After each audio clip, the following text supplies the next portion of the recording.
Hello viewers, welcome to Politicos. నూతనంగా TPCC ప్రధాన కార్యదర్శిగా ఎన్నికైనటువంటి సంజయ్ రెడ్డి గారు మనతో పాటు ఉన్నారు. సో వారితో మాట్లాడే ప్రయత్నం చేద్దాం. ముందుగా కంగ్రాచులేషన్స్ అక్క. థ్యాంక్ యూ తమ్ముడు.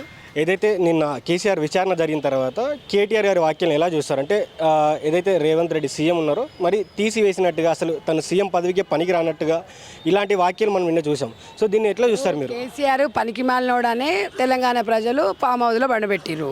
రేవంత్ రెడ్డి గారు పనికొచ్చే మనిషి అని ప్రజలు గెలిపించి అధిష్టానం గుర్తించి సీఎంకి ఇచ్చింది. అది ఆయన తెలుసుకోవాలి.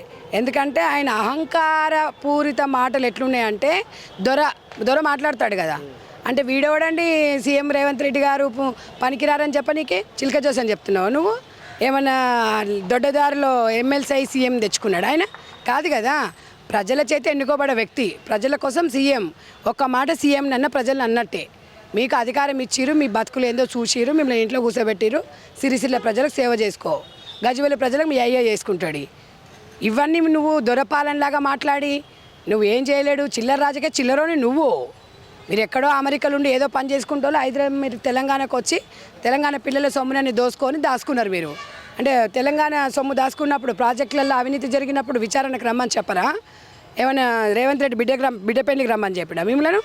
ఆయన ఇంట్లో పని చేయడానికి రమ్మన్నాడా మిమ్మల్ని?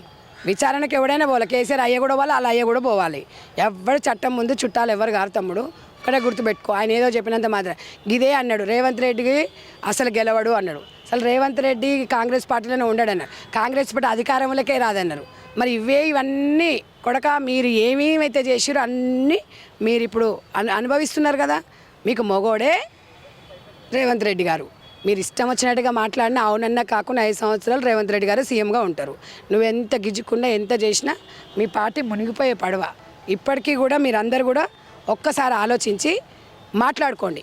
ఇప్పుడు పబ్లిక్లో నీకు నీ చెల్ల పరిస్థితి ఏంది, మీ అయ్య పరిస్థితి ఏంది, అసలు పార్టీ ఉందా లేదా, పార్టీలు ఎవరు పెద్ద, అసలు పార్టీలో ఎవరు పట్టించుకుంటున్నారు, అసలు కార్యకర్తలు పట్టించుకుంటున్నారా, కార్యకర్తలు నమ్మిన వాళ్ళందరూ కూడా అయోమయ స్థితిలో ఉన్నారు. అది భరోసా కల్పించండి. రేవంత్ రెడ్డి గారిని విమర్శిస్తే నాలుక కోసేస్తారు. ఇష్టం వచ్చినట్టుగా మాట్లాడొద్దు. అర్థమైందా? మా లాంటి వాళ్ళని అడుగు. గ్రామీణ స్థాయి నుంచి వచ్చిన మహిళలకు అవకాశాలుగా మాకు ఇంత అవకాశాలు కాంగ్రెస్ పార్టీ మాకు అవకాశం ఇచ్చింది. మీ పార్టీలలో ఒక్క మహిళకు అవకాశాలు ఇయ్యరు. మీ చెల్లె తప్ప ఎవడు ఉండడు. కేటీఆర్కి చెల్లెనే ఉండాలి, కేసీఆర్కి బిడ్డనే ఉండాలి. రాజకీయాలలో ఎవడు ఉండకూడదు. ఎమ్మెల్సీ ఆమెనే ఉండాలి, ఎంపీ ఆమెనే ఉండాలి, బతుకమ్మ కాడ ఆమెనే ఉండాలి, సావు కాడ దినాల కాడ ఆమెనే ఉండాలి, జాగృతలు ఆమెనే ఉండాలి, భారత జాగృతి ఉండాలి. మీరు తెలంగాణకి ఏం వెలుగబెట్టిరు? మీరు ఉద్యమకారులకు ఏం వెలుగబెట్టిరు? నమ్ముకున్న ఉద్యమకారులకు మీరు ఏమి ఇచ్చిర్రు? మీరు ఒక కుటుంబానికి 10 లక్షలు ఇయ్యలే. మీ ఇంట్లో ఉద్యోగాలు ఇచ్చుకున్నారు, అవినీతి చేసిరు. 30,000 కోట్లతోనే కాలేజ్ ప్రాజెక్టు 1,00,000 కోట్లు చేసిరంటే ఎవడబ్బా సొమ్ము తింటాడు? మీరు చేసిన పనికి మళ్ళీ పనులకు ఇంజనీర్లను బలి చేసిండ్రు. ఇవాళ సిగ్గుండాలి కొంచెం అన్నా. మీరేం చెప్తా వాళ్ళు అది చేస్తారు. ఇవాళ సింపుల్గా ఇంజనీర్లు తీసుకొచ్చంటే ఒక రాతపూర్వకంగా రాసి ఇచ్చేస్తావా? ఒక ₹1,00,000 టెండర్కే 100 ఉంటాయి.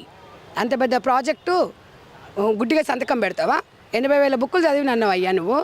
మళ్ళీ అంట్లో ఈజీగా ఎందుకు సంతకాలు పెడతావు నువ్వు? కొంచెం అన్నా మాట్లాడేటప్పుడు సోయిండి మాట్లాడండి. ఏదైతే కేసీఆర్కి నోటీసులు ఇవ్వడం, ఆకాశం పైన ఉమ్మేయడమని అంటున్నారు. దీన్ని ఎట్లా చూస్తారు?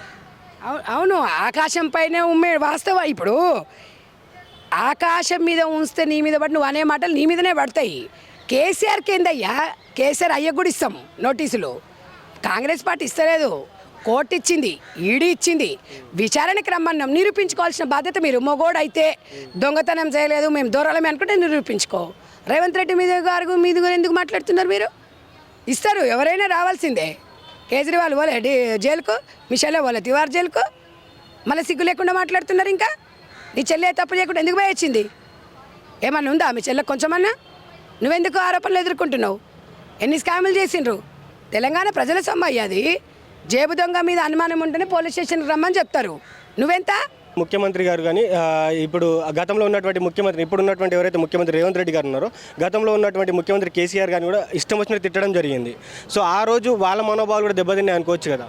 అయ్యా, ఎవరిని తిట్టిరు? ఎవరెవరి మనోభావాలు దెబ్బతిన్నోడైతే వాడే అధికారంలో వచ్చాడు. వాళ్ళు ఏదో మాట్లాడంగానే కాదు.